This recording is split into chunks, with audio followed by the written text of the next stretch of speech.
जय माता दी दोस्तों, आप सभी को शारदीय नवरात्र के बहुत बहुत शुभकामनाएं। आज इस वीडियो में हम आपके लिए लेकर आए हैं माँ कालरात्रि की व्रत कथा। नवरात्रि के 7वें दिन यानी महासप्तमी को माता कालरात्रि की पूजा की जाती है। जैसा उनका नाम है वैसा ही उनका रूप है। खुले बालों में अमावस की रात से भी काली माँ कालरात्रि की छवि देखकर ही भूत प्रेत भाग जाते हैं। माँ वर्ण काला है। खुले बालों वाली यह माता गधर पर बैठी हुई हैं। इनकी श्वास से भयंकर अग्नि निकलती है। इतना भयंकर रूप होने के बाद भी वे हाथों से भक्तों को अभय दे रही हैं। मधु केटप को मारने में माँ का ही योगदान था। माँ का भय उत्पन्न करने वाला रूप केवल दुष्टों के लिए है। अपने भक्तों के लिए माँ अत्यंत ही शुभ फलदायी है। कई जगह इन्हें शुभकरी नाम से भी जाना जाता है। जब माँ कालरात्रि अपनी नाक से सांस लेती है या छोड़ती है तो आग की भयंकर लपटें निकलती दिखाई देती है। माँ कालरात्रि का वाहन गधा है। इस देवी के दाएं हाथ हमेशा ऊपर की ओर उठा रहता है, जो ये अंकित करता है कि माँ सभी को आशीर्वाद दे रही हैं।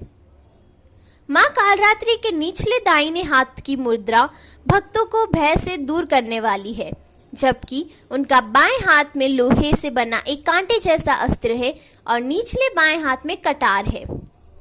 नवरात्रि की सप्तमी को महासप्तमी भी कहा जाता है। तांत्रिक लोग इस दिन विशेष पूजा करके माँ की कृपा प्राप्त करते हैं। सप्तमी की पूजा अन्य दिनों की तरह ही होती है, लेकिन रात में पूजा का विशेष विधान है। सप्तमी की रात्रि सिद्धियों की रात भी कही जाती है। दुर्गा पूजा का 7वां दिन तांत्रिक क्रिया की साधना करने वालों के लिए बेहद महत्वपूर्ण है। देवी की पूजा के बाद शिव और ब्रह्मा जी की पूजा भी करनी जरूरी होती है।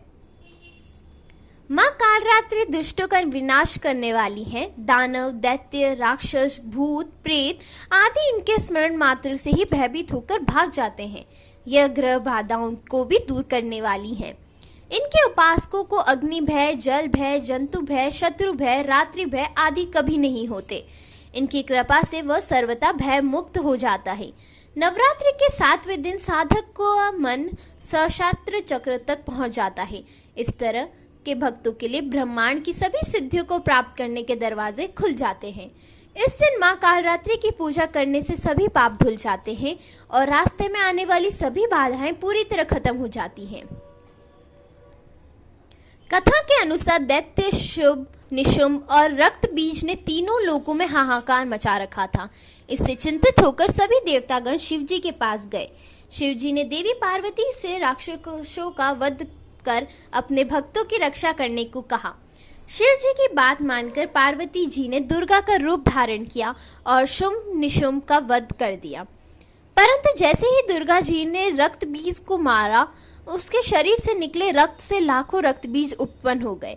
इसे देख दुर्गा जी ने अपने तेज से कालरात्रि का उत्पन्न किया।